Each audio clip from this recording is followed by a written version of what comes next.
अभी अभी एक बड़ी खबर लाल सागर से आ रही है। लाल सागर में एक बार फिर अमेरिका के एक तेल के टैंकर पर मिसाइल अटैक हुआ है। जहाज में आग लगने की खबर सामने आ रही है। दरअसल यमन के अदन के तट से 90 मील दूर अमेरिका के झंडे वाला एक तेल का टैंकर जा रहा था, जिस पर सीधा मिसाइल अटैक हुआ है।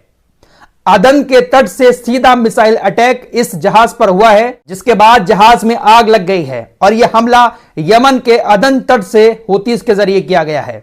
एक यमनी सैन्य सूत्र ने अल जजीरा को बताया कि एक तेल का टैंकर जिस पर अमेरिका का झंडा लगा हुआ था, इजराइल की तरफ तेल लेकर बहुत तेजी के साथ बढ़ रहा था। हूतीस की तरफ से इस तेल के टैंकर को चेतावनी दी गई, इसको रोकने के लिए कहा गया, लेकिन यह नहीं रुका, जिसके बाद यमन के अदन के तट से डायरेक्ट एक मिसाइल अटैक इस जहाज पर किया गया, जिसके बाद इस जहाज में आग लग गई।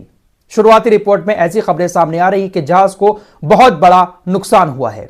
शुरुआती रिपोर्ट में सूत्रों के हवाले से यह खबर आ रही है कि यमन ने कल रात हुए हमलों का यह बदला लिया है।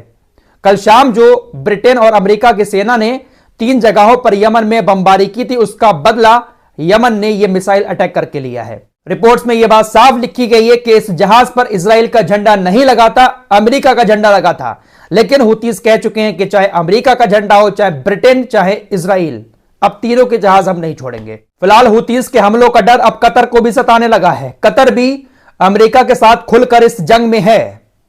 हूतीस कह चुके हैं कि हमारे निशाने पर कतर, यूएई और सऊदी अरब भी हैं, क्योंकि इन्होंने अमेरिका और ब्रिटेन का साथ दिया है, जिसके चलते हुए कतर ने अपनी नेचुरल गैस का शिपमेंट लाल सागर में रोक दिया है। कतर से 5 एलएनजी जहाजों का संचालन बंद हो गया है और ये पांचों जहाज जो है वो ज्यादातर यूरोप के अंदर जाते थे।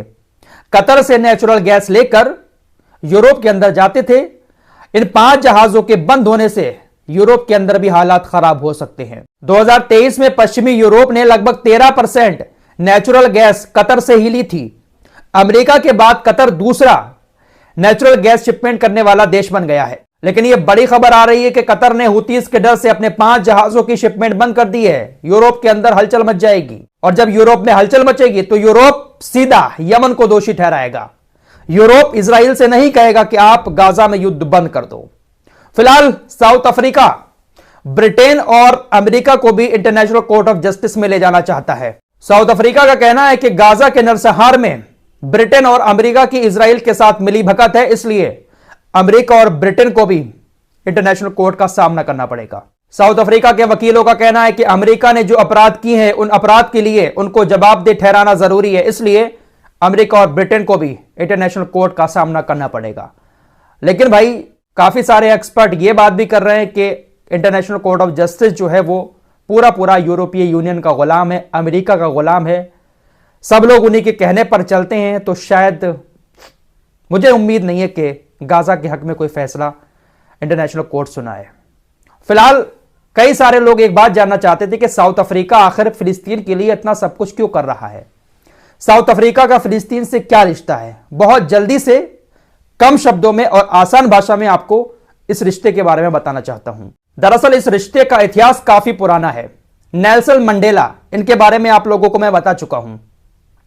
ये एक काले रंग के व्यक्ति थे जो साउथ अफ्रीका के अंदर संघर्ष कर रहे थे रंग भेद को लेकर।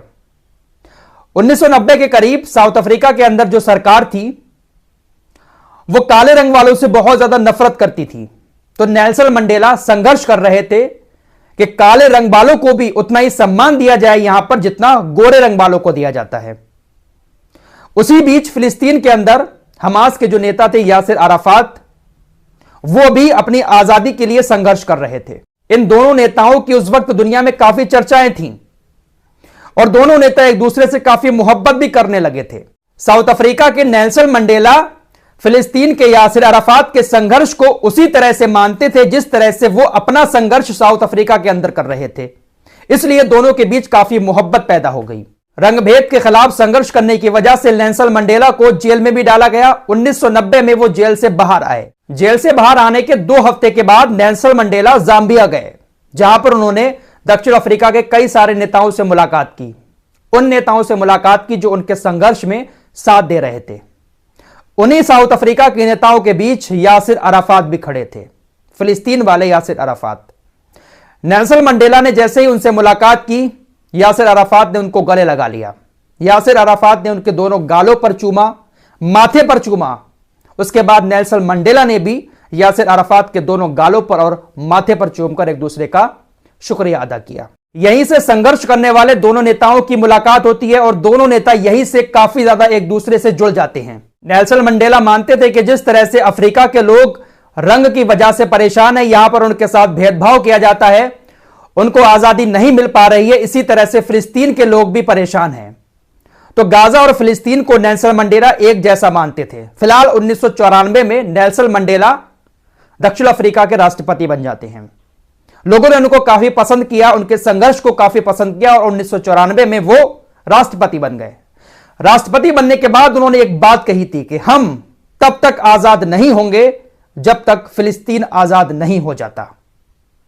बस यही बात उनकी पार्टी के नेता अभी तक फॉलो करते चले आ रहे हैं कि साउथ अफ्रीका तब तक आजाद नहीं होगा जब तक फिलिस्तीन आजाद नहीं हो जाता। इसी स्लोगन के साथ जो भी राष्ट्रपति इनकी पार्टी का बनता है वो फिलिस्तीन के सपोर्ट में अपनी मोहब्बत दिखाता है। राष्ट्रपति बनने के बाद नेल्सन मंडेला ने फिलिस्तीन का दौरा भी किया था। रामल्ला के अंदर नेल्सन मंडेला स्क्वायर भी बना हुआ है। तो साउथ अफ्रीका की फिलिस्तीन से मोहब्बत करने की सबसे बड़ी वजह यही है।